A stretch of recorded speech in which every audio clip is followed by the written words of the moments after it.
15장 1절에서 8절까지 말씀입니다.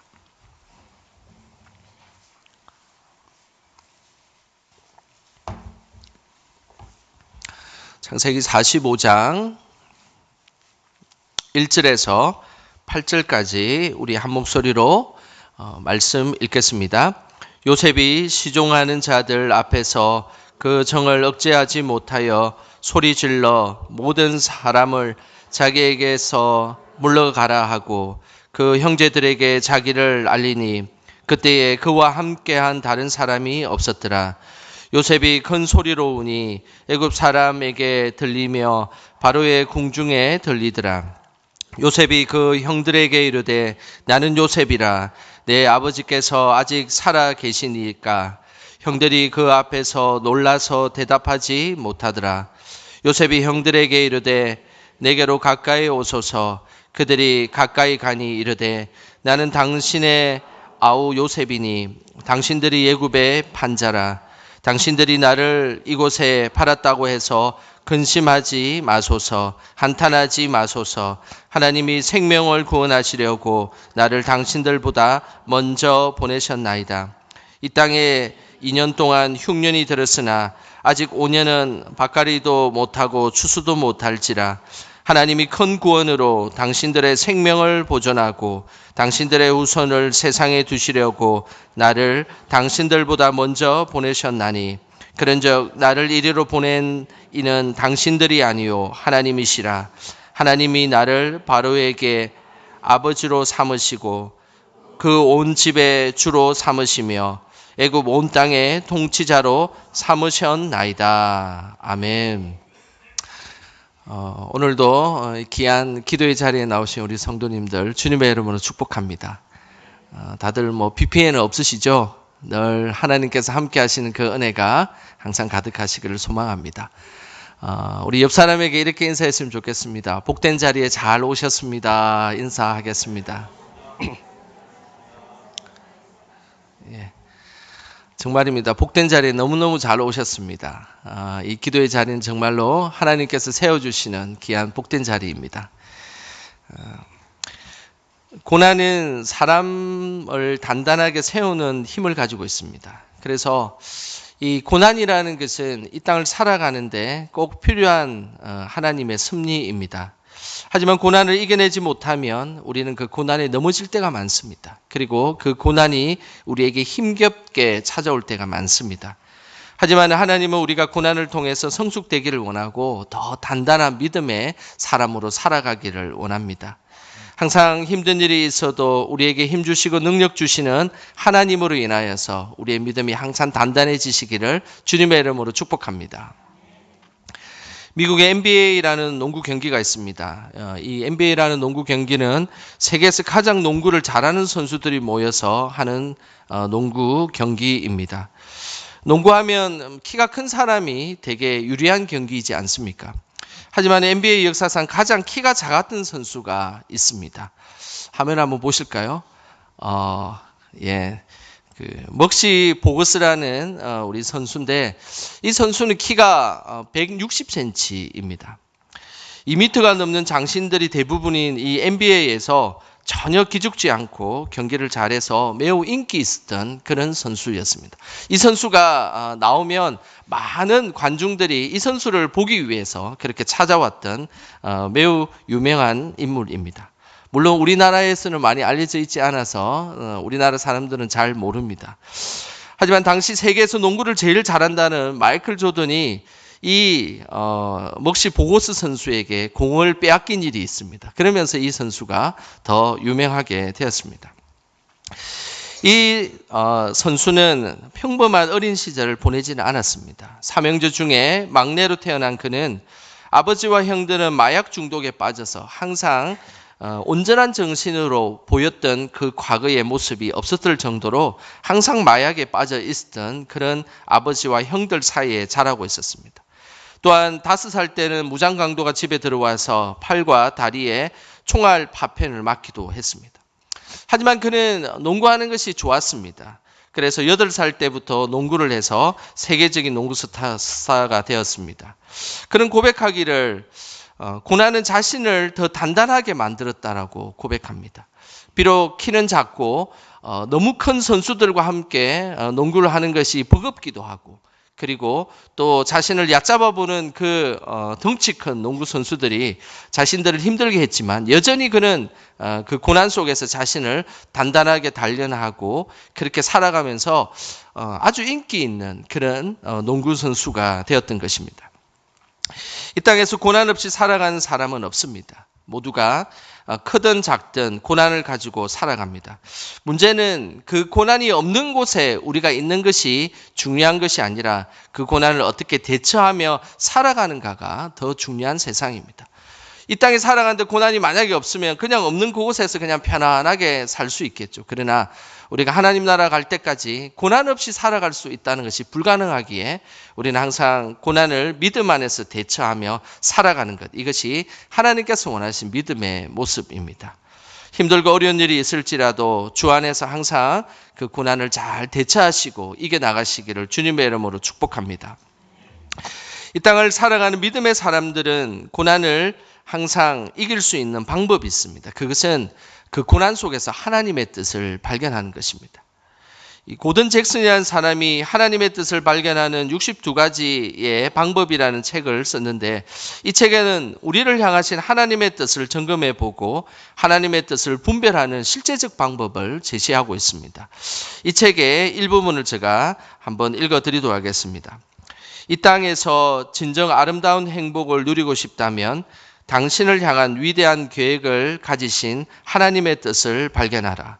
당신을 평안케 하는 참 행복은 하나님의 뜻으로 자기 자신을 채울 때 마르지 않는 샘처럼 다가온다. 하나님의 뜻은 나를 풍요롭게 하고 내 삶을 일깨우는 원동력이 되며 충만한 기쁨으로 용솟음 치게 만든다.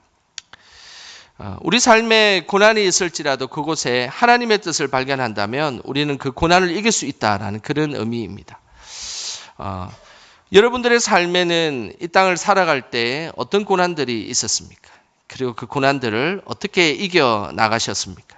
저는 바라기에 그 속에서 하나님께서 계획하신 그 뜻을 항상 발견하며 그 고난들을 넉넉히 이겨 나가시기를 소망합니다.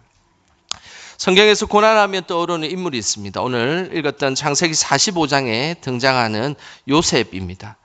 요셉이 그의 삶이 위대했던 것은 그 매우 힘들고 어려운 그 순간순간마다 하나님의 뜻을 발견했기 때문입니다. 요셉의 인생에는 큰 고난이 두 번이 있었습니다. 그 첫 번째 고난은 형제들이 구덩이에 자신을 빠뜨리고 그리고 팔아버린 그 사건입니다. 어쩌면 그 순간은 요셉이 죽음을 맞이하고 그리고 죽음에 맞닥뜨렸던 순간이었습니다. 하지만은 하나님은 그 일들로 인하여서 요셉을 애굽 땅으로 인도하셨고 그리고 보디발 집에서 재무 훈련을 받게 하셨습니다. 그리고 두 번째 고난은 보디발의 아내의 모함으로 의해서 감옥에 들어갔던 일입니다.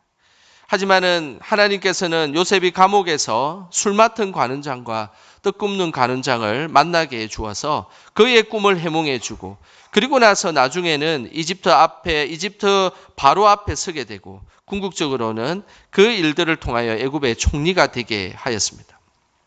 이런 요셉의 고난 가운데 요셉이 낙담하거나 낙심하지 않았던 이유는 매 순간마다 그 속에서 하나님의 뜻을 발견했기 때문입니다. 이것이 믿음의 사람에게 주는 큰 힘이 되는 것입니다. 우리에게 닥치는 문제들, 고난들, 힘든 일들이 있을지라도 그것을 하나님의 뜻으로 해석할 수 있다면, 그리고 하나님의 뜻을 발견할 수만 있다면 우리는 그 고난과 힘든 일들을 넉넉히 승리하며 나갈 수가 있게 되는 것입니다. 믿음의 사람들에게는 항상 하나님께서 주시는 그 고난을 통해서 뜻을 분별하고 그 뜻을 분별하는 것이 바로 이 땅에 우리의 삶의 연단이 되는 것입니다. 우리가 하나님 앞에 연단의 삶을 살아간다는 것은 고난의 그 순간에 하나님의 뜻을 발견하는 것입니다. 그러나 그 고난의 순간에 하나님의 뜻을 발견하지 못하면 우리의 인생은 자기 철학으로, 자기의 고집으로 살아갈 때가 많습니다. 이 땅을 사는 우리의 삶에 내가 어떤 힘든 일이 있었고 그것에 깨달음이 있었지만 그런데 그 속에서 하나님의 뜻을 발견하지 못했다면 그것은 하나님께서 원하시는 믿음의 삶의 모습이 아닙니다. 그냥 단지 내가 그 고난을 이겼던 처세술을 내가 배웠을 뿐이고 나의 어떤 개인적인 철학을 배웠을 뿐입니다. 하나님은 꼭 그 고난 속에서 하나님께서 원하시는 그 뜻을 분별하기를 하나님은 오늘도 기대하고 계신다는 사실입니다. 오늘 본문은 요셉이 고난 가운데 하나님의 뜻을 발견한 장면이 나옵니다. 먼저 하나님의 뜻을 발견한 요셉의 모습을 우리 1절과 2절에 같이 함께 보겠습니다. 우리 같이 한번 읽어보겠습니다. 요셉이 시종하는 자들 앞에서 그 정을 억제하지 못하여 소리질러 모든 사람을 자기에게서 물러가라 하고 그 형제들에게 자기를 알리니 그때에 그와 함께한 다른 사람이 없었더라. 요셉이 큰 소리로 우니 애굽 사람에게 들리며 바로의 궁중에 들리더라. 오늘 이 장면에는 요셉이 이제 형제들을 만난 그 아주 유명한 장면입니다.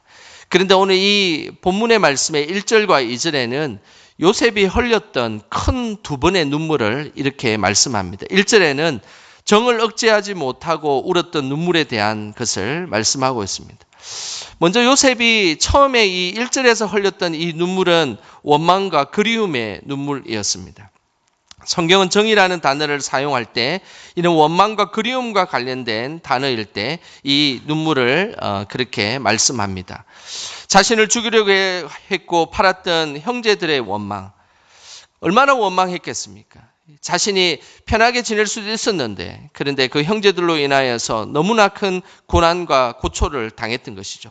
그래서 아마 요셉의 한켠에는 이 원망의 그 모습들이 분명히 있었을 것입니다. 그리고 혼자 이국 땅에서 애굽 땅에 혼자 바둥바둥 지내며 자신의 형제들은 어떻게 되었을까? 자신의 사랑하는 아우 베냐민은 어떻게 살고 있었을까? 그리고 아버지는 어떻게 지냈을까? 얼마나 그의 삶에 그리움이 그의 삶을 짓누르고 있었을까요?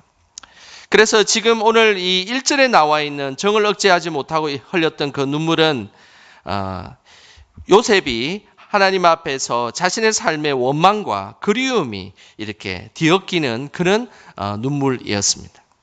우리가 살아가다 보면 이런 눈물을 흐를 때가 있습니다. 갑작스럽게 온갖 서러움과 복잡한 일이 한꺼번에 북받쳐 오를 때가 있습니다.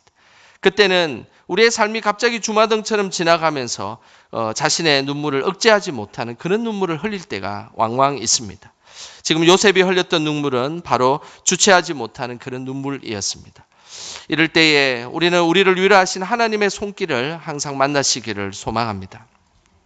이 오늘 요셉이 흘렸던 이 눈물 중에 이 첫 번째 눈물은 원망과 그리움의 눈물이었다면 두 번째 눈물은 오늘 큰 소리로 울었던 눈물이라고 표현하고 있습니다. 이 눈물은 1절과 조금 다른 눈물입니다.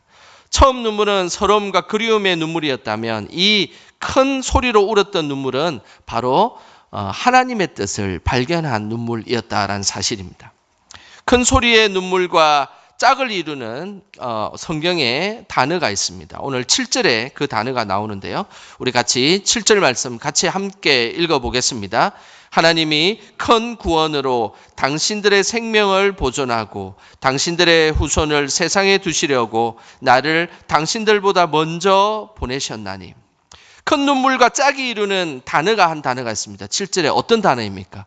큰 구원이라는 단어입니다. 오늘 성경에 이 창세기 기자는 오늘 창세기의 이 말씀은 오늘 분명한 것은 큰 구원, 이 큰 구원은 바로 요셉이 흘렸던 큰 눈물과 동일한 의미의 내용을 말씀하고 있는 것입니다. 요셉이 하나님 앞에 큰 소리로 울었던 그 눈물은 바로 그 순간에 하나님의 뜻을 발견했던 하나님의 큰 구원을 발견했던 놀라운 눈물임을 우리에게 말씀하고 있는 것입니다. 지금 요셉의 나이는 39살, 39세의 나이입니다. 요셉이 17세 되는 그 나이에 미디안 상인들에게 팔려갔습니다. 그리고 나서 13년이 흘렀던 30세에 요셉은 국무총리가 되었습니다. 그리고 국무총리가 되고 7년 동안 풍년이 있었고, 그러면 37세죠. 그리고 6절에 보면 이제 흉년이 2년이 지났다라고 기록하고 있습니다. 그래서 지금 요셉의 나이는 39살의 나이입니다. 지금 요셉은 40년에 가까운 세월 동안 하나님의 뜻을 고백하며 자신의 모든 삶의 여정들을 돌아보니 그것은 하나님의 은혜였고 하나님의 섭리였고 하나님의 계획이었다라는 것을 믿음으로 고백하고 있다는 것입니다. 어린 시절에 꿈을 꾸게 하셨고 그리고 고난을 통해서 국무총리가 되게 하셨던 하나님을 고백하고 있는 것입니다. 또한 다시 하나님께서 형제들을 만나게 하셨던 그 은혜, 그 큰 구원을, 자신의 인생을 두고 하나님께서 계획하셨던 그 큰 구원을 우리 요셉에게 보여주셨고, 그러면서 요셉은 그 큰 구원을 통하여서 하나님 앞에 눈물을 흘리며 고백하고 있었다는 사실입니다. 우리도 인생을 두고 하나님께서 역사하셨던 그 큰 구원의 역사를 항상 고백하시기를 소망합니다. 그 속에는 고난과 미움과 원망과 많은 어려움이 있지만은 그 자리에서 기도하고 있다면 그 큰 구원을 이루신 하나님의 은혜를 분명히 발견하게 될 것입니다. 요셉은 이 큰 구원을 이루신 하나님의 뜻을 발견하면서 놀라운 일이 발생되었습니다. 그것은 자신이 그토록 자리 잡고 있었던 원망과 그리고 미움이 그 속에 사라지게 되었다라는 사실입니다. 이것은 오늘 이 본문에서 가장 중요한 내용입니다. 하나님의 큰 구원을 우리가 경험하게 되고 나의 삶에 큰 하나님의 은혜를 경험하게 되자 내가 그토록 버릴 수 없었던, 그토록 없앨 수 없어가지고 항상 한켠에 가지고 있었던 그 원망과 미움을 그 큰 구원을 경험함을 통해서 자연스럽게 사라지게 되었다라는 것을 오늘 말씀하고 있다는 사실입니다. 오늘 그 장면이 5절에 나오는데 우리 5절 다 같이 함께 읽어보겠습니다. 당신들이 나를 이곳에 팔았다고 해서 근심하지 마소서, 한탄하지 마소서. 하나님이 생명을 구원하시려고 나를 당신들보다 먼저 보내셨나이다. 요셉은 자신의 인생의 큰 구원을 이루신 하나님 앞에서 자신을 팔았던 형들에 대해 원망과 미움을 다 날려버렸습니다. 그러면서 오히려 요셉의 복수를 두려워하고 있는 형들을 안심시키며 당신들이 나를 이곳에 팔았다고 해서 근심하지 마소서, 한탄하지 마소서라고 그들을 위로하고 있습니다. 사실은 이 고백은 형들에게 하는 고백이 아니라 어쩌면 요셉 자신에게 하는 고백과 동일한 것이었습니다. 22년이라는 긴 세월이 지났는데 요셉의 형들이 요셉을 팔았다는 것을 그들은 기억이나 했겠습니까? 오히려 그들은 제대로 요셉을 팔았다는 것조차 기억하지 못해서 요셉이 없어졌다라고 나중에 이야기하는 장면이 나옵니다. 그것을 팔았던 그들은 요셉을 22년 동안 세월이 지나서 잊어버렸지만 요셉은 그 사실을 22년 동안 한 번도 잊어버린 적이 없었기 때문입니다. 그래서 오늘 요셉은 그 형들을 만나자마자 당신들이 나를 팔았다고 해서 근심하지 마소서, 한탄하지 마소서라고 말씀하고 있다는 사실입니다. 당신들이 나를 팔았는지 안 팔았는지 그 당사자들은 알지 못합니다. 그러나 자신이 팔리움을 당했던 요셉만이 그것을 정확하게 기억하고 있고 22년이라는 긴 세월이 지났음에도 불구하고 여전히 그의 마음속에는 그 원망과 그리고 그 일들에 대한 어려움, 미움의 감정들이 항상 자리 잡고 있었다는 사실입니다. 그러나 오늘 요셉은 하나님의 큰 구원, 하나님이 생명을 구원하시려고 나를 당신들보다 먼저 보내셨나이다. 이곳에 보내신 이유는 당신들보다 이것을 먼저 보내신 이유는 당신들을 구원하고 그리고 우리의 가문을 구원하고 이스라엘 모든 백성을 구원하기 위한 하나님의 큰 구원이 있었음을 요셉은 깨닫게 된 것입니다. 이 고백이 바로 요셉의 고백인 것입니다. 우리는 이 땅에 살아갈 때 하나님의 큰 구원을 만날 때가 있습니다. 작은 구원을 만날 때도 있습니다. 하나님께서 작은 문제들을 해결해 주시고 또 오늘 하루 살아가는 나의 삶에 오늘 하루도 또 견디게 해주셨던 작은 구원들이 있습니다. 그러나 하나님께서 어느 날 우리에게 찾아올 때 큰 구원으로 역사할 때가 있습니다. 나의 인생에 두고 내가 지금까지 이 자리에 지금 이 금요 기도에 앉아 있을 수 있는 이 자리에 있었던 것도 하나님의 은혜였고 그리고 나의 삶의 여정의 하나하나를 살펴보면 하나님의 은혜가 하나도 없었다는 것을 고백하지 않을 수 없는 그런 하나님의 은혜만이 있다는 고백을 할 수 있는 그런 하나님께서 주신 큰 구원들을 우리에게 말씀하고 있다는 사실입니다. 그 하나님의 큰 구원은 우리의 삶을 송두리째 다 빼앗아 갈 정도로, 그리고 우리 안에 부정적인 감정들, 그리고 미워하는 감정들조차도 다 없앨 정도로 큰 구원으로 우리에게 다가오실 때가 있다는 사실입니다. 저는 오늘 이 밤이 하나님께서 주시는 그 큰 구원을 경험하며 만나는 시간이 되시기를 소망합니다. 이전에 교회에서 사역했던 일입니다. 그곳에는 윤 전도사님이라는 여자 전도사님이 계셨습니다. 그 전도사님은 장애인 부서 사랑부를 담당하셨던 전도사님입니다. 어느 날 그 전도사님의 아들이 새벽에 특별 새벽 기도를 참석하러 갔다가 교통사고를 당했습니다. 오토바이를 타고 새벽에 교회에 갔다가 사고가 난 것입니다. 그리고 그날 그 청년은 하반신이 송두리째 날아가 버렸습니다. 사고를 조사해 보니까 덤프트럭에 치여서 그 사고가 있었던 것이었습니다. 다리가 없어져 버리고 상체만 남게 되었습니다. 자꾸 다친 곳에 괴사가 자꾸 일어나면서 더 이상 생명을 유지할 수 없는 상황이었습니다. 그리고 그 순간에 그 전도사님은 그 트럭 기사를 얼마나 원망하며 눈물로 기도했는지 모릅니다. 제가 그 모습을 아직도 기억하고 있습니다. 온 교인들이 새벽마다 금요 기도회 때마다 기도했습니다. 그리고는 한 달 동안 중환자실에 있다가 이제 하나님의 부르심을 받고 그렇게 하나님 품으로 안기게 되었습니다. 이런 일을 겪으면서 나중에 그 전도사님과 조용히 대화를 했던 시간이 있었습니다. 그러면서 그 전도사님이 했던 이야기가 있습니다. 그 전도사님은 자기 자녀가 한 달 동안 살아있는 것에 대해서 처음에는 원망했습니다. 그냥 그 고통 속에 있는데 빨리 하나님이 데려가시지 왜 그렇게 한 달 동안 그렇게 지낼 수 있도록 했느냐라는 생각이 들었습니다. 그렇지만 한 달이 지나고 나서 하나님의 뜻을 깨닫게 된 것입니다. 그 이유는 이별할 수 있는 시간을 하나님이 가질 수 있게 했다는 사실이었습니다. 자녀를 하루아침에 이별할 수 있는 부모는 이 세상에 없습니다. 그래도 한 달 동안 그 자녀를 이별할 수 있도록 마음의 준비를 한 달 동안 할 수 있게 하신 하나님의 뜻을 발견하게 된 것입니다.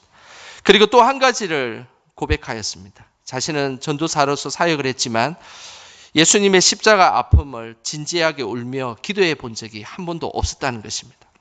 하지만 아들을 이렇게 보내니 독생자를 우리에게 보내주신 하나님의 그 마음을 그나마 조금이라도 알게 되었다라고 고백하였습니다.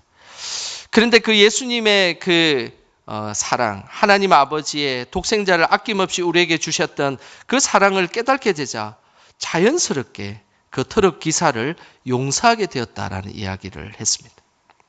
그 전도사님에게는 하나님의 큰 구원이 그 전도사님에게 임하게 된 것입니다.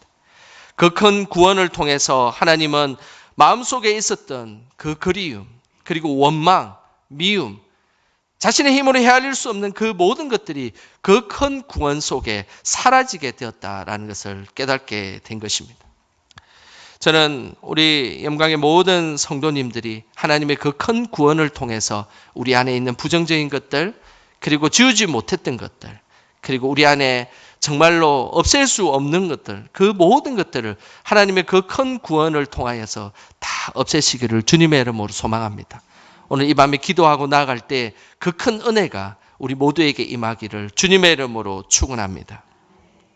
이 시간 우리 하나님께 찬양하겠습니다. 오늘 이 찬양의 가사는